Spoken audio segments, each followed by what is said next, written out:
Jumpa lagi di channel Kerot Susu. Novel Dr. Genius Fang Qiu. Bab 427. Apakah kamu mempelajari semua ini dari satu orang? Chu Yunyun bertanya, tiba-tiba menatap Fang Qiu dengan penuh semangat. Kecuali untuk membuat tulang. Fang Qiu menggelengkan kepalanya dan berkata, saya belajar sisanya dari satu orang. Mendengar itu, Chu Yunyun sedikit terpana. Dia menatap Fang Qiu dengan tatapan aneh untuk sementara waktu. Apakah itu, Su Miaolin? Ekspresi cemas Chu Yunyun mereda, dan matanya dipenuhi dengan antisipasi. Fang Qiu tertegun dan bertanya dengan ragu, apakah kamu kenal guruku? Begitu dia mengatakan itu, Chu Yunyun bergetar. Tiba-tiba, dia mulai gemetaran, seolah-olah dia sangat bersemangat. Di sisi lain, mendengar kata-kata Fang Qiu, Li Zengtang, yang duduk di kursi roda, juga terpana. Di mana dia? Chu Yunyun sangat bersemangat. Dia bahkan mengambil 2 langkah ke Fang Qiu dan berkata dengan suara bergetar, bisakah kamu membawaku ke dia? Hah? Fang Qiu mengerutkan kening dengan tatapan bingung. Apa yang sedang terjadi? Bagaimana mungkin wanita ini menjadi begitu bersemangat ketika dia mendengar nama Su Miaolin? Baik. Tepat ketika Fang Qiu penuh keraguan, Li Zengtang datang ke Fang Qiu dengan kursi roda dan berkata, saya tidak berharap Anda menjadi murid Su Miaolin. Yunyun sangat senang karena dia pernah jatuh cinta dengan Su Miaolin, jadi. Mendengar itu, Fang Qiu tertegun. Dia merasa seolah-olah seember besar darah anjing telah jatuh. Plot ini terlalu tak terduga. Bagaimana mungkin dia menjadi mantan pacar Su Miaolin? Sama seperti Fang Qiu merasa sulit untuk menerimanya, Chu Yunyun tiba-tiba menunjuk ke Jiang Miaoyu dan bertanya pada Fang Qiu, apakah dia pacarmu? Ya, Fang Qiu mengangguk. Mari kita membuat kesepakatan. Chu Yunyun tidak ragu-ragu dan berkata langsung, jika Anda membawa saya ke Su Miaolin, saya akan membawanya sebagai murid saya. Baik. Fang Qiu segera mengangguk dan berkata, saya setuju. Melihat ini, Chu Yunyun dan Li Zengtang keduanya tertegun. Apa ini? Apakah ada orang seperti itu di bidang pengobatan Tiongkok tradisional? Bagaimana dia bisa mengkhianati tuannya begitu cepat? Di sisi lain, Fang Qiu tidak merasa ada yang salah. Dia jelas ingat hal-hal yang telah dilakukan Su Miaolin padanya sebelumnya.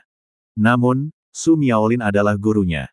Tidak masuk akal baginya untuk melawan, dan dia tidak punya cara untuk melawan. Akhirnya, dia menemukan peluang bagus sekarang. Jika dia tidak melawan, Fang Qiu akan merasa kasihan pada dirinya sendiri. Apakah kamu yakin? Chu Yunyun bertanya. Tentu saja. Fang Qiu mengangguk dengan pasti. Baiklah, kapan kita akan pergi? Chu Yunyun bertanya. Besok pagi. Fang Qiu berpikir sejenak dan berkata, aku akan memanggilmu kalau begitu. Tidak dibutuhkan. Chu Yunyun menggelengkan kepalanya dan berkata, di mana Anda tinggal? Aku akan pergi bersamamu. Tapi hotel kami penuh, kata Fang Qiu ragu-ragu. Aku dengar kamu ada di sini untuk kompetisi tabib muda Huaxia. Ini hotel yang disiapkan untuk Anda oleh grup program. Artinya, tidak mungkin bagi kalian berdua untuk tinggal di kamar yang sama. Chu Yunyun menganalisanya dan berkata, karena kalian berdua adalah kekasih, kamu bisa memberiku kamar. Hah? Fang Qiu terkejut. Wajah Jiang Miaoyu memerah. Kami masih pelajar. Fang Qiu tersenyum kecut. Mahasiswa. Chu Yunyun melirik Fang Qiu dan berkata, kamu sudah dewasa. Fang Qiu dan Jiang Miaoyu saling memandang dan tersenyum pahit. Baiklah, baiklah. Li Zengtang berkata dengan senyum masam, lupakan saja. Su Miaolin telah menghilang sejak lama. Sulit untuk mendengar darinya, jadi Yunyun pasti sedikit gelisah. Mendengar itu, Fang Qiu dan Jiang Miaoyu mengangguk dengan senyum masam. Saya melihat. Li Zengtang berpikir sejenak dan berkata, karena Anda sudah membuat kesepakatan, biarkan Yunyun pergi dengan Anda dan berbagi kamar dengan Jiang Miaoyu. Bukankah lebih baik untuk memupuk hubungan antara dia dan Jiang Miaoyu? Pada akhirnya, semua orang hanya bisa setuju dengan itu. Dini hari berikutnya, Fang Qiu dan Jiang Miaoyu membawa Chu Yunyun kembali ke Jiangjing. Begitu dia turun dari pesawat, Chu Yunyun bertanya, di mana dia? Fang Qiu menjawab, dia seharusnya ada di sekolah sekarang. Kita harus pergi ke sana sekarang. Mereka naik taksi ke sekolah. Begitu dia turun dari mobil, Chu Yunyun bertanya lagi, di mana dia? Kurasa dia bekerja di perpustakaan. Kenapa aku tidak memanggilnya dulu? Dengan persetujuan Chu Yunyun, Fang Qiu segera mengeluarkan ponselnya dan memanggil Su Miaolin. Chu Yunyun mengingatkannya, jangan katakan apa-apa tentang saya. Fang Qiu mengangguk. Segera, panggilan itu dilakukan. Halo. Suara Su Miaolin datang dari ujung telepon. Pak, Su, Kamu di sekolah? Fang Qiu bertanya ragu-ragu. Apa? Su Miaolin tertegun. Tidak apa-apa. Saya baru saja kembali dari ibu kota.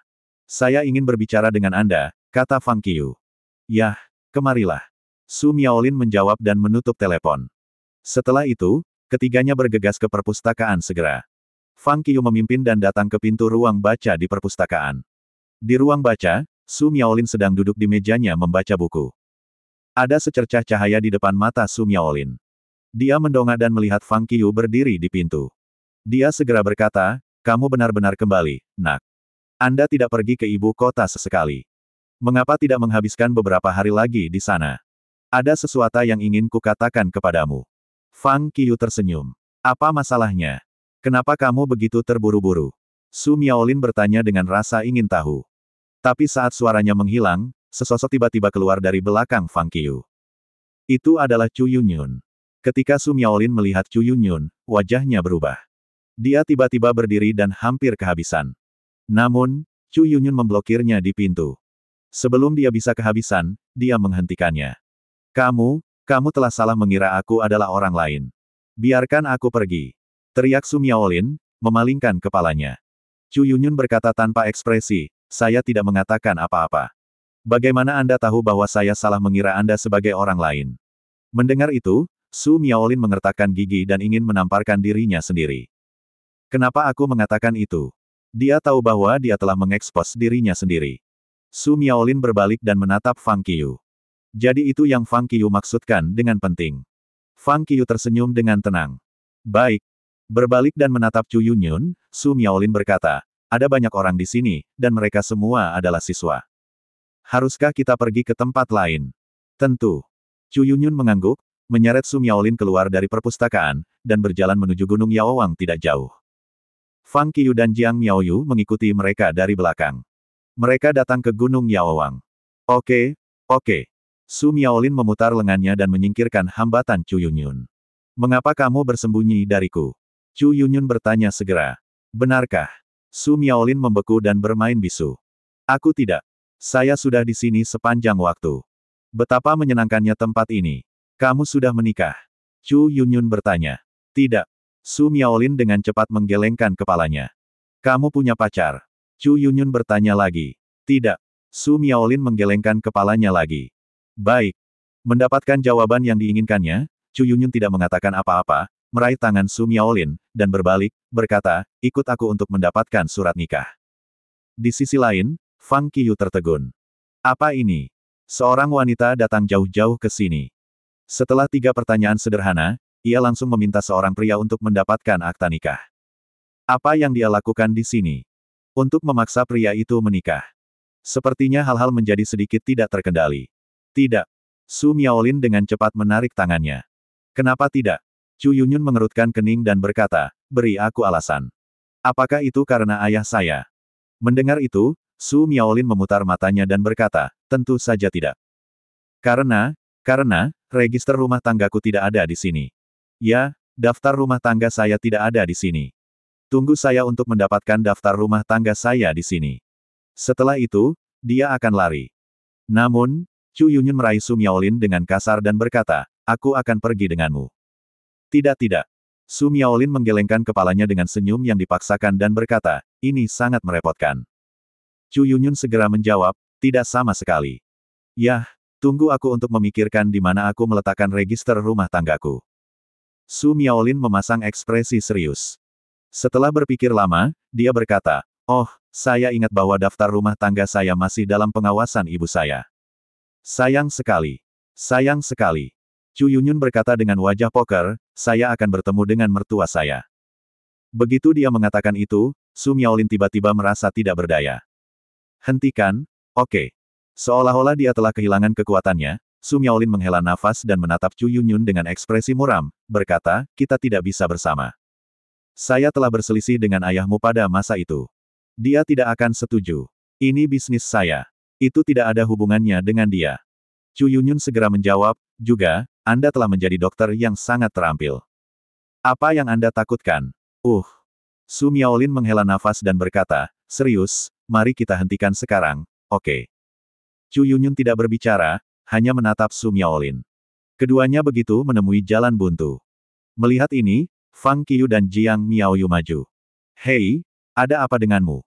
Fang Qiu bertanya dengan ragu. Su Miaolin memutar matanya ke arah Fang Qiu dan berkata dengan marah, pergi dan bermainlah di tempat lain. Ketika kami berbicara tentang pernikahan, ayah saya tidak setuju. Dia tidak terlalu memedulikannya, kata Chu Yunyun. Apa? Fang Qiu membeku sejenak dan berkata, Tuan. Su sangat luar biasa sehingga harus ada seseorang yang tidak menganggapnya tinggi. Kau mengatakan yang sebenarnya, kata Su Miaolin dengan datar. Chu Yunyun melirik Su Miaolin dan berkata, ayah saya adalah seorang dokter suci. Mendengar itu, Fang Qiu menggigil. Lalu dia tidak bisa menahan tawa. Seorang dokter suci. Tidak heran dia tidak terlalu memikirkan Su Miaolin. Selain itu, Su Miaolin bahkan bukan dokter yang sangat terampil saat itu. Ayahku berkata kepadanya, kamu sangat berbakat sehingga akan sangat disayangkan membuang-buang waktumu jika kamu jatuh cinta dan menikah. Kembalilah dan menikahi putri saya ketika Anda seorang dokter suci, kata Chu Yunyun. Mendengar ini, Fang Qiu tercengang lagi. Apakah ayah Chu Yunyun baik atau buruk bagi Su Miaolin? Apakah dia benar-benar berpikir bahwa Su Miaolin berbakat atau apakah dia hanya menawarkan kepada Su Miaolin satu-satunya syarat dia bisa menikah dengan Chu Yunyun tetapi tidak bisa melakukannya? Nanti. Chu Yunyun melanjutkan, kami akan kawin lari, tetapi ayah saya mengetahui hal itu. Dia dikejar selama 10 mil dengan pisau oleh ayah saya, yang mengatakan dia akan mematahkan kakinya jika dia datang lagi. Dan kemudian pengecut ini, menghilang. Terima kasih masih bersama channel Carrot Susu. Bab 428. Saya sudah mencari dia selama bertahun-tahun, tetapi setiap kali saya menemukannya, dia melarikan diri. Saya belum mendengar kabar darinya sejak beberapa tahun yang lalu. Aku tidak menyangka dia bersembunyi di sini. Pengecut sekali. Su Miaolin, bagaimana Anda bisa begitu pemalu? Saat Chu Yunyun berbicara, dia sedikit marah. Wajahnya masih terlihat dingin, tetapi matanya merah karena air mata. Di sisi lain, Su Miaolin menunduk karena malu. Fang Qiu berdiri di samping dan menatap Su Miaolin dengan heran. Ini adalah tuan yang asli. Su, dia menghela nafas dengan emosi di dalam hatinya. Pada titik ini, Su Miaolin tiba-tiba mengangkat kepalanya dan berkata, saya yakin saya akan menjadi dokter suci dalam 10 tahun. Ayo menikah. Tidak mungkin. Chu Yunyun segera menggelengkan kepalanya dan berkata, tidak peduli apa, Anda harus kembali dengan saya untuk bertemu ayah saya hari ini. Saya tidak peduli apakah Anda seorang dokter suci. Anda sudah menjadi dokter yang sangat terampil, oke. Jangan lakukan itu. Su Miaolin tersenyum tak berdaya dan berjongkok langsung di tanah. Dia berkata, saya khawatir ayahmu akan memotong saya sampai mati kali ini. Bagus. Chu Yunyun memutar matanya dan berkata, kamu tidak pergi, kan? Aku punya murid baru. Jika kamu tidak pergi, muridmu tidak akan pernah lagi jatuh cinta pada muridku. Su Miaolin tertegun. Dia menatap Jiang Miaoyu dengan heran. Dia tidak berharap Chu Yunyun akan menerima Jiang Miaoyu sebagai muridnya. Fang Qiu bukan murid saya. Su Miaolin menggelengkan kepalanya dan berkata, dia hanya muridku. Itu sama, Chu Yunyun merespons dengan segera. Di sisi lain, Fang Qiu melangkah maju dan berjongkok di samping Su Miaolin, berkata, Guru, ini adalah peristiwa hebat dalam hidup Anda. Anda sebaiknya bergegas. Kemana harus pergi? Su Miaolin memutar matanya ke arah Fang Qiu dan berkata, kamu tidak tahu seberapa kuat ayahnya.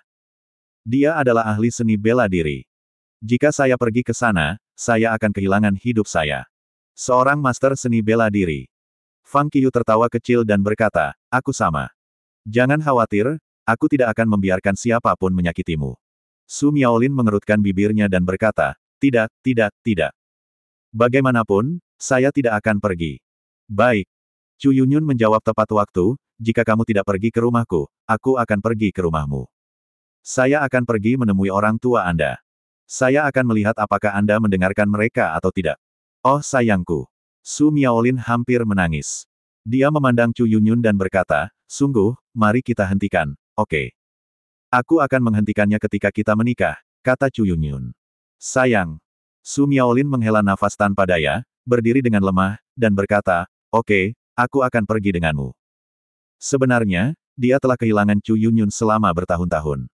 Namun, ayah Chu Yunyun terlalu mendominasi. Meskipun dia sangat baik, ayah Chu Yunyun lebih baik. Dia adalah salah satu dari 3 dokter suci agung. Su Miaolin tidak punya pilihan dan ditarik oleh Chu Yunyun. Mereka berempat meninggalkan sekolah langsung dan datang ke Bandara Jiangjing untuk membeli tiket pesawat ke timur laut. Beberapa jam kemudian, pesawat mendarat di Bandara Nortis. Keluar dari bandara, Chu Yunyun mengambil alih mobil yang dikirim terlebih dahulu dan meminta Fang Qiyu mengemudi. Dia duduk di barisan belakang dengan Su Miaolin. Fang Qiyu menyetir selama lebih dari 1 jam. Setelah beberapa bukit dan hutan, mobil berhenti. Fang Qiyu turun dari mobil. Melihat pemandangan di depannya, Fang Qiyu bingung. Fang Qiyu menunjuk ke depan dan bertanya, apakah ini kuil Shaolin kecil? Dia melihat lebih dekat ke depan. Di depan mereka adalah bangunan halaman yang mirip dengan kuil. Bahkan gerbangnya mirip dengan kuil, tapi area di dalam gerbangnya jelas jauh lebih kecil daripada kuil. Hanya ada satu bangunan. Ada 2 karakter emas besar, Chusyard di plakat di gerbang. Sekilas, itu memberi orang rasa kesederhanaan. Su Miaolin maju dan berbisik dengan gugup di telinga Fang Qiyu, jika ayahnya memukuli saya ketika kita masuk nanti, Anda harus membantu saya. Fang Qiyu berkata tanpa daya, tapi aku khawatir itu bukan ide yang baik bagiku untuk menyerang Grandmasterku. Jika aku mati, bagaimana mungkin kamu memiliki Grandmaster? Su Miaolin memutar matanya. Fang Qiyu tersenyum kecut. Tidak mudah untuk membunuh orang di era ini. Paling buruk, Su Miaolin akan lumpuh. Lagi pula, ada seorang dokter suci di sini. Bahkan jika dia menjadi cacat, dia bisa disembuhkan dengan baik. Ayo pergi. Chu Yunyun maju, menarik lengan Su Miaolin, dan mendorong pintu terbuka. Mereka memasuki halaman.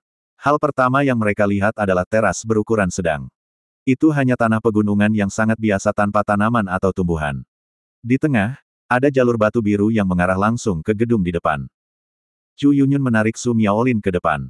Dia berjalan ke depan gedung dan mendorong pintu terbuka. Namun, begitu Su Miaolin masuk, sebuah suara datang dari ruangan. Kamu belum menjadi dokter suci. Siapa yang membiarkanmu masuk? Keluar. Suara itu nyaring dan kuat.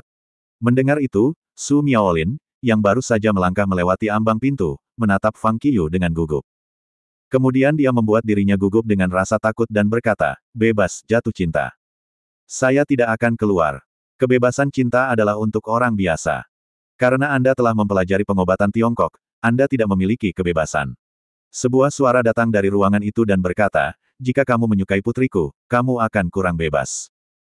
Seperti yang saya katakan, jika Anda ingin menikahi putri saya, Anda harus menjadi dokter suci terlebih dahulu. Aku tidak peduli. Bagaimanapun, saya tidak akan pergi hari ini kecuali Anda setuju. Meskipun kata-katanya sangat berani, tubuh Su Miaolin jujur. Dia hanya berdiri di depan ambang pintu dan tidak berani melangkah maju. Akibatnya, Fang Qiyu dan Jiang Miaoyu mengulurkan kepala dengan ingin tahu, tetapi mereka masih tidak bisa melihat seperti apa orang di ruangan itu. Berhentilah bertingkah tanpa malu. Aku akan mengalahkanmu sampai mati. Orang di ruangan itu marah. Swoosh. Saat dia berbicara, sebuah suara terdengar. Fang Qiyu menggerakkan kakinya dan bergegas ke depan Su Miaolin dalam sekejap. Dia mengulurkan telapak tangan kanannya. Tepuk. Ada suara garing. Sebuah tinju yang telah dilemparkan ke Su Miaolin persis ditangkap oleh Fang Qiyu. Pada saat yang sama, orang di ruangan itu akhirnya muncul. Fang Qiyu melihat lebih dekat dan menemukan bahwa pria di depannya adalah seorang tua yang tampaknya berusia 50-an dan kurang dari 60 tahun. Dia proporsional dan bahkan memiliki otot. Dia memiliki wajah yang bersih, kemerahan dan rambut panjang, tetapi tidak berjanggut. Rambutnya yang panjang disisir rapi ke belakang, seperti orang kuno. Ada helai rambut yang menggantung dari telinganya ke dadanya. Selain itu, dia mengenakan pakaian Han Cina berwarna biru. Orang tua ini jelas seperti orang kuno. Setelah kepalan tangannya dihalangi oleh Fang Qiyu, pria itu segera bertanya, siapa kamu? Su Miaolin segera berkata dengan bangga, dia adalah muridku. Tuan, saya kembali. Pada saat ini, sebuah suara datang. Semua orang berbalik dan melihat ke belakang. Mereka melihat seorang pria muda, mengenakan topi baseball dan pakaian olahraga, datang dengan tas di punggungnya. Itu kamu. Melihat pemuda ini, Fang Qiyu tiba-tiba tertegun. Dia kenal orang ini. Dia adalah peserta dalam Yang Pisician of Huaxia Competition, orang yang meninggalkan kesan sangat mendalam pada semua orang. Fang Qiyu. Melihat Fang Qiyu, Luo Jie juga terpana. Mendengar itu, Dr. Su Cicu mengangkat alisnya, memandang Fang Qiyu dari ujung rambut sampai ujung kaki, dan bertanya, kamu adalah Fang Qiyu, pemuda yang telah membuktikan keberadaan Qi. Ya, benar. Fang Qiyu mengangguk. Yah, tidak buruk. Dr. Su Cicu mengangguk. Ini semua karena pengajaran guru saya yang baik, kata Fang Qiyu buru-buru. Mendengar itu, Su Miaolin juga sangat puas. Tentu saja, aku tahu gurumu sangat bagus. Dokter Sucicu melirik Su Miaolin dan berkata, dia adalah yang paling berbakat yang pernah saya lihat. Dia benar-benar bisa menjadi dokter suci pada usia 50. Tapi dia tidak bercita-cita dan telah tenggelam dalam cinta sepanjang hari. Apa gunanya itu? Yah, kamu tidak bisa mengatakan itu. Fang Qiyu terkekeh dan berkata, lihat, bakat guruku jelas. Dengan menempatkannya pada posisi yang sulit, Anda membuatnya terjebak oleh cinta dan mencegah promosi dan pengembangannya. Selain itu, calon istrinya, putri Anda, juga jurusan kedokteran. Setelah mereka menikah, mereka dapat saling mengawasi, belajar dari satu sama lain, dan mempromosikan diri mereka bersama, bukan? Dokter Sucicu mendengus. Mari kita bicara soal usia. Fang Qiyu terus membujuknya, lihat, guru saya dan putri Anda tidak lagi muda. Anda harus tahu bahwa mereka dapat memiliki anak sekarang, tetapi tidak baik untuk menjadi nanti. Apakah kamu tidak ingin seorang cucu? Jika Anda berniat menjadikan anak perempuan Anda seorang wanita sisa dan tidak mengizinkannya menikah sampai ia berusia 50 tahun, bagaimana ia bisa punya bayi? Mendengar ini, Dokter Sucicu jelas agak gelisah. Dia juga tahu ini dan merasa bahwa dia tidak bisa bertaruh pada masa muda putrinya, tetapi dia sudah melakukannya, dan dia jengkel pada kegagalan Su Miaolin. Jika dia langsung setuju, semua yang dia lakukan sebelumnya akan sia-sia, bukan? Jelas, dia tidak akan menamparkan wajahnya. Jangan bicarakan itu. Dokter Sucicu mengganti topik pembicaraan dan memandang Fang Qiyu, bertanya, apa yang sudah kamu pelajari? Bone setting, akupuntur, moksibusi, jamu dan sebagainya, kata Fang Qiyu. Seberapa jauh Anda telah membuat tulang? Tanya Dokter Sucicu. Belum lama ini, saya cukup beruntung untuk mendapatkan kualifikasi dokter yang sangat terampil, kata Fang Qiyu. Oh, tidak buruk. Dokter Sucicu menjerit kaget dan kemudian bertanya, bagaimana dengan akupuntur? Fang Qiyu menjawab dengan percaya diri, tidak ada duanya untuk membuat tulang. Lumayan. Dokter Sucicu terkekeh dan bertanya, bagaimana dengan moksibusi dan obat herbal? Moksibusi nyaris tidak berlalu. Fang Qiyu bahkan tidak memikirkannya. Dia membuka mulutnya secara langsung, mengatakan, penguasaan jamu saya lebih baik daripada dokter biasa. Dokter Sucicu mengangkat alisnya dan bertanya dengan bingung, sudah berapa lama Anda belajar kedokteran? Kurang dari setahun, jawab Fang Qiyu sambil tersenyum. Setelah mendengar jawaban Fang Qiyu, Dokter Sucicu menatap Su Miaolin dengan heran dan berkata, bocah ini lebih berbakat daripada Anda. Tentu saja. Su Miaolin berkata dengan bangga, bagaimanapun juga, dia adalah muridku. Tujuan saya baginya adalah menjadi dokter yang sangat terampil dalam setahun. Begitu dia mengatakan itu, para penonton terkejut. Tidak hanya Dokter Sucicu dan Luo Jie, tetapi bahkan Jiang Miaoyu terkejut. Untuk menjadi dokter yang sangat terampil dalam 1 tahun. Bagaimana mungkin ini bisa terjadi? Beraninya kau mengatakan hal seperti itu? Dokter Sucicu memutar matanya ke arah Su Miaolin dengan jijik, lalu menatap Fang Qiyu dan bertanya, apakah menurut Anda ini mungkin? Itu bukan masalah kemungkinan. Fang Qiyu menggelengkan kepalanya, matanya penuh ketekunan, dan berkata, itu harus dicapai. Dokter Sucicu membeku dan bertanya dengan penuh minat, mengapa? Kamu akan tahu setelah merasakan nadinya. Fang Qiyu mengangkat tangannya, mensimulasikan penyakit tuan lama, dan biarkan Dokter Sucicu merasakan denyut nadinya. Dengan rasa ingin tahu, Dokter Sucicu merasakan denyut nadi Fang Qiyu. Setelah itu, dia tampak terkejut. Bisakah kamu menyembuhkannya? Tanya Fang Qiyu. Baik.